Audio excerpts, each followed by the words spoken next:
Hi guys, welcome to Richard Kabili YouTube channel, and to this video, I will teach you how to turn on or off Vibrate on silent on iPhone 6 Plus mobile phone. And okay guys, but before we start, kindly subscribe to my YouTube channel by pressing the subscribe button and the bell to notify you if I have new videos. Okay guys, let's start. So okay guys, you'll have to do is go to setting in your iPhone 6 Plus mobile phone.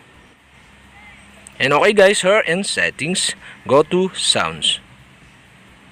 In sounds, okay, in vibrate, you can see the vibrate on silent. And on the right side, you can see the switch button. And okay guys, to turn on the vibrate on silent, okay, you only have to do is switch on the switch button on the right side. And okay guys, we have successfully turned on the vibrate on silence in my iPhone 6 Plus mobile phone. And okay guys, to turn off again, you'll have to do is switch off the switch button on the right side. And okay guys, that's it. We have successfully turned off. And okay guys, I decide to turn on the vibrate on silence in my iPhone 6 Plus mobile phone.